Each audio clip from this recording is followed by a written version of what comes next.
Olá, sejam todos bem-vindos para mais uma aula de Física do nosso Pré-ENEM. Eu sou o professor Hélio, vou estar agora com vocês, dando continuidade a esse conteúdo tão importante que o professor Douglas deu início com vocês. Hoje, na nossa aula 7, nós vamos estudar um tema muito importante que dá continuidade aos temas anteriores, que é o assunto de trabalho. Quando a gente fala em trabalho na física, é muito importante a gente entender esse conceito para não confundirmos com o conceito que a gente tem do nosso dia a dia. Está certo? Vamos ver aqui no nosso slide um exemplo que a gente tem do nosso dia a dia de conceito de trabalho, que é esse. É o que todos nós imaginamos, né? Quando falamos em trabalho, o que vem logo na nossa mente é essa cena, não é verdade? Isso aqui é apenas um exemplo de vários que a gente tem no nosso dia a dia. Quando talvez você fale de trabalho, você vai lembrar dos trabalhos que os professores passam para vocês, né? Trabalho de química, física, matemática, português, para você é tanto trabalho.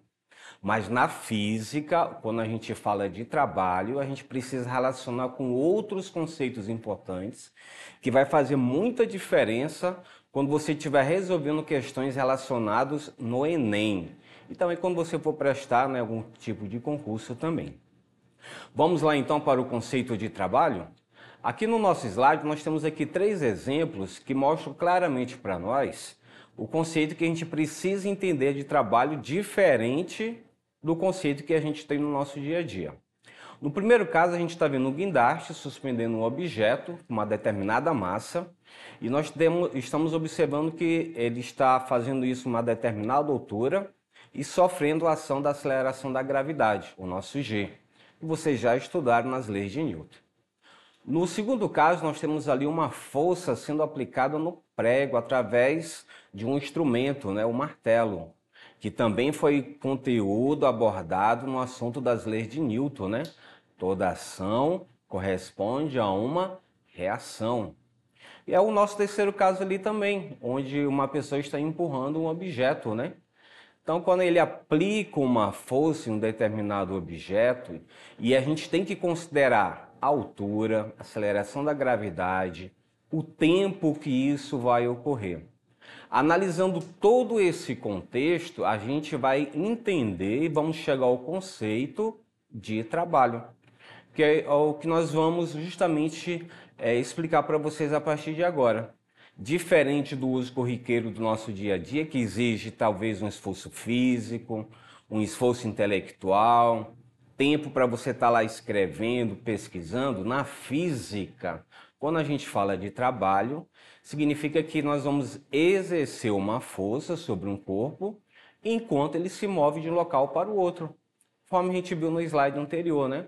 O objeto sendo suspenso, a força sendo aplicada num prego, a pessoa empurrando o automóvel. Então, realizar trabalho implica a transferência de energia de um sistema para outro. E para que isso ocorra, são necessários uma força e um deslocamento adequado. Quando isso ocorre tudo junto, nós dizemos que temos um trabalho. Portanto, anotem aí. Trabalho é uma grandeza que nos permite medir a energia de um corpo, e um corpo vai ter energia quando ele é capaz de realizar trabalho. Mais à frente nós vamos também entender um pouco mais sobre esse conceito de energia. Nós vamos adentrar nesse assunto também, tão importante, assuntos que realmente são importantes no Enem para nós. Mas ficou claro agora, né? Quando a gente fala em trabalho em física, não esqueçam, temos que relacionar com força, com deslocamento, com energia. Correto? Temos aqui uma das aplicações, então, da força, que é o trabalho de uma força constante. A gente observa aqui nesse slide que o rapaz está puxando um objeto, né, um carrinho, e a gente observa que está tracionado por uma corda com um determinado ângulo. Mas essa força, né, vai fazer com que o carrinho se desloque uma distância d. Como a força está sendo aplicada com determinado ângulo, nós vamos ter que aplicar ali o cosseno do ângulo, né? Então, trabalho, vamos representar por essa letra grega eta, tá? Trabalho é igual a força, F de força, vezes D de deslocamento, vezes o cosseno do trabalho, tá certo?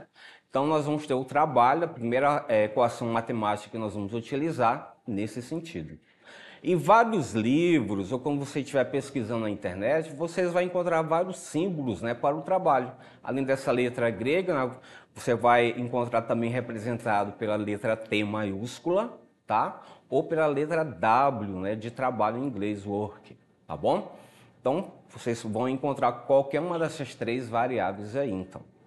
Ficou claro, então, aqui quando a gente vai aplicar, né, o trabalho de uma força constante. E quando é que a gente vai ter um trabalho motor? A gente vai ter um trabalho motor quando a força for aplicado, né, favorável ao deslocamento. Conforme a gente observa aí na figura, né? A força está sendo aplicada na cadeira e essa força está no mesmo sentido e direção do deslocamento. Então, quando isso acontecer de forma favorável, tá, no mesmo sentido do deslocamento, nós vamos ter o trabalho motor. O trabalho motor, então, vai ser justamente o ângulo, né, quando ele estiver entre 0 e 90 graus, tá certo? Então, essa força ela não pode ser menor que 0 e nem pode passar do ângulo de 90 graus. Então, quando o ângulo, né, do cosseno estiver entre 0 e 90, o trabalho sempre vai ser positivo. Não esqueçam, tá? Trabalho positivo significa trabalho motor.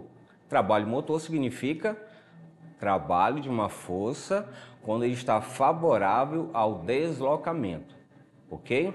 Mesmo sentido e mesma direção ali, conforme a gente vê na figura. Nós vamos ter outro tipo de trabalho, além do trabalho motor, nós vamos ter o trabalho resistente.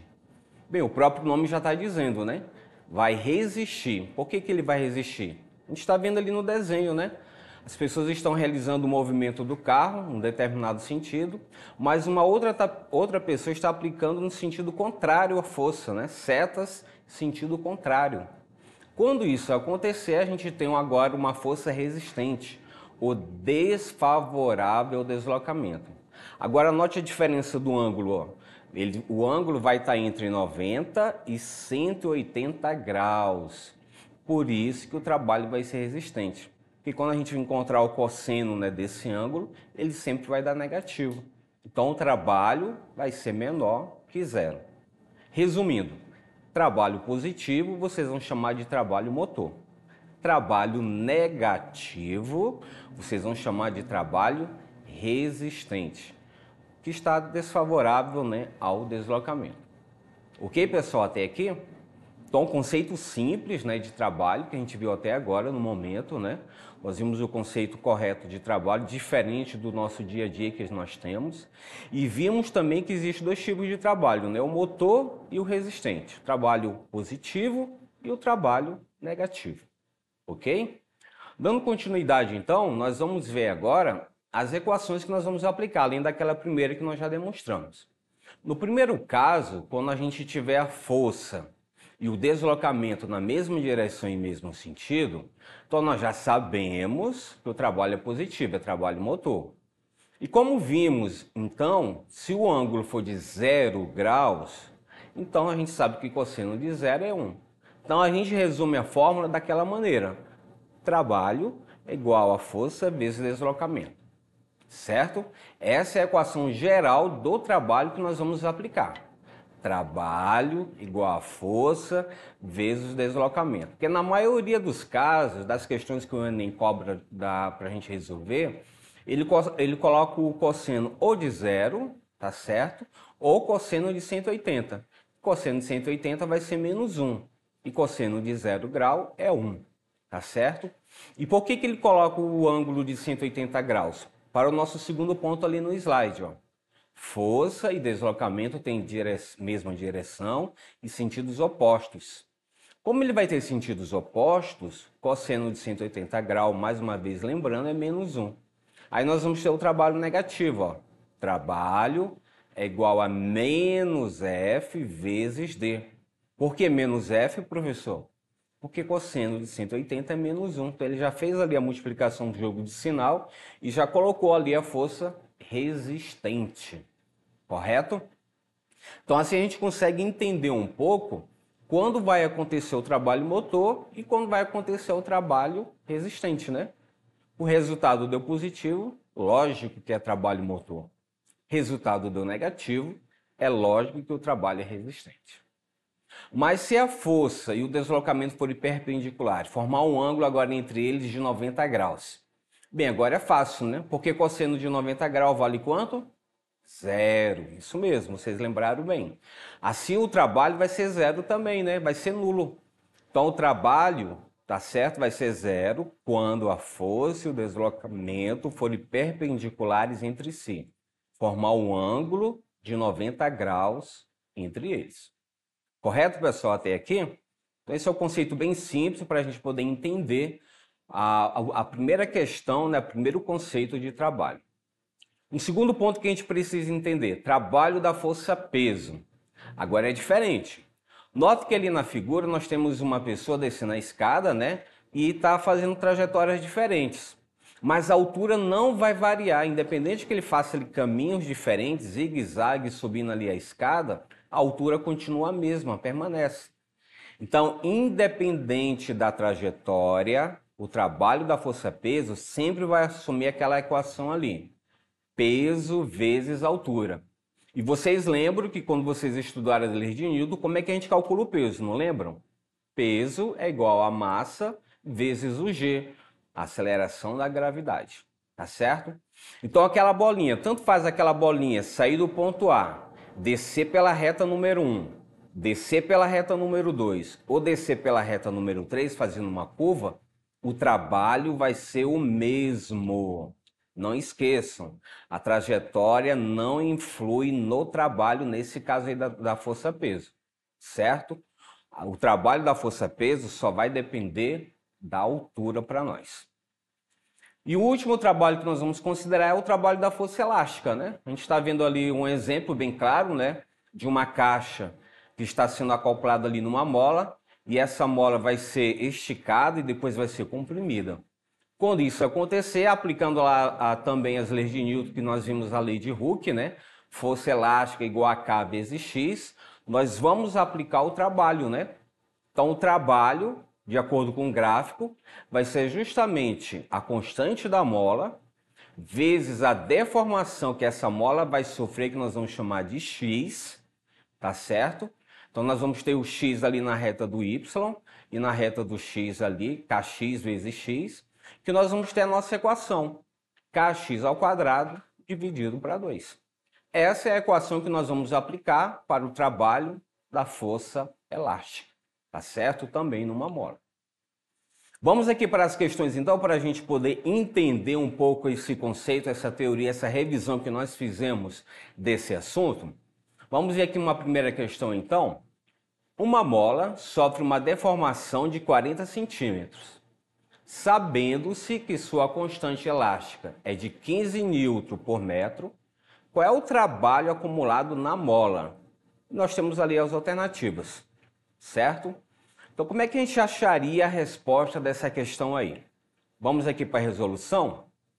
Pegando então a equação do trabalho, que é igual a K vezes X ao quadrado dividido para 2, nós temos alguns dados importantes que ele nos forneceu.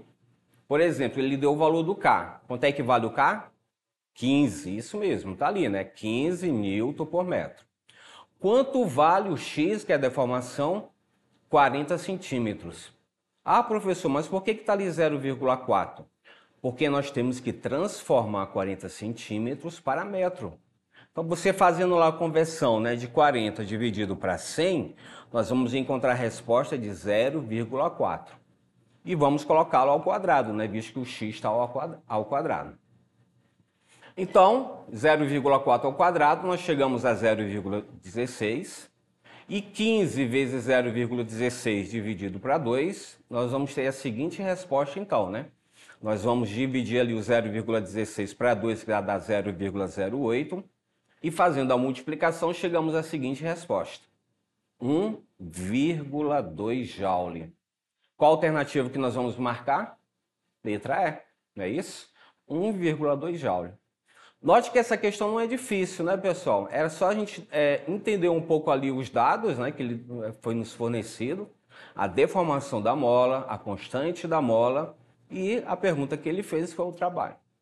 Beleza? Bem simples, né? Vamos para a próxima questão, então? Um elevador, de modo simplificado, pode ser descrito como um sistema composto por duas massas ligadas por uma corda inextensível e suspensa por uma polia de eixo fixo. Uma das massas é um contrapeso e a outra massa é a cabine com os seus passageiros. Considerando uma situação em que a cabine executa uma viagem de subida, é correto afirmar que, letra A, o trabalho realizado pela força-peso é negativo sobre a cabine e positivo sobre o contrapeso. O trabalho total realizado pela força-peso sobre o conjunto cabine e contrapeso é sempre nulo. Letra C. A energia cinética do contrapeso tem sempre o mesmo valor da energia cinética da cabine, pois as duas velocidades têm o mesmo módulo. E letra D. A energia potencial da cabine é sempre decrescente nessa viagem. Olha, para entendermos essa questão agora, está ali a figura, né? Nós temos dois corpos que ele falou na questão, a cabine com os passageiros, a gente vê ali na letra E, e o contrapeso, que é o nosso B, tá certo? Então temos duas massas ali sendo representadas na figura. E o elevador vai subir. E o contrapeso, o que vai acontecer com ele? Vai descer, que ele vai forçar a subida do elevador. E o G está sendo aplicado para onde? Olha lá a seta do G, da aceleração da gravidade. Para baixo. Então, entendendo essa figura, a gente já consegue entender qual será a resposta, não é verdade? A resposta vai ser a letra A. O trabalho realizado pela força-peso é negativo sobre a cabine, porque ele vai subir contra o sentido do G, tá? E ele vai ser positivo no contrapeso, porque o contrapeso vai estar no mesmo sentido do G. Então agora ficou fácil, né? Lembra das setas que nós falamos no início? Setas no mesmo sentido positivo, trabalho motor. Seta sentido contrário, trabalho resistente, trabalho negativo. Então a gente está vendo os dois conceitos ao mesmo tempo no elevador, sendo aplicado na cabine e sendo aplicado no contrapeso. Uma ótima questão para a gente entender e que justamente no Enem se cobra muito, né? Se cobra o conceito para a gente aplicar no dia a dia. Então é bom entendermos os conceitos de física nesse sentido e relacionar sempre com o nosso dia a dia. Porque é isso que o Enem vai fazendo, ele vai relacionar o que a gente aprende, né, nos livros, na sala de aula, nos conceitos que nós temos de física.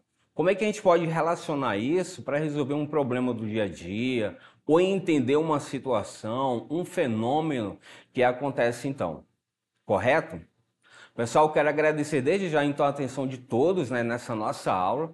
Lembrando para vocês acessarem os nossos sites que estão disponíveis para vocês, onde vocês vão ter toda essa revisão desse conteúdo e vocês vão poder rever novamente essa aula, pausar, né, entender mais e procurar realmente fazer uma ótima revisão para o Enem.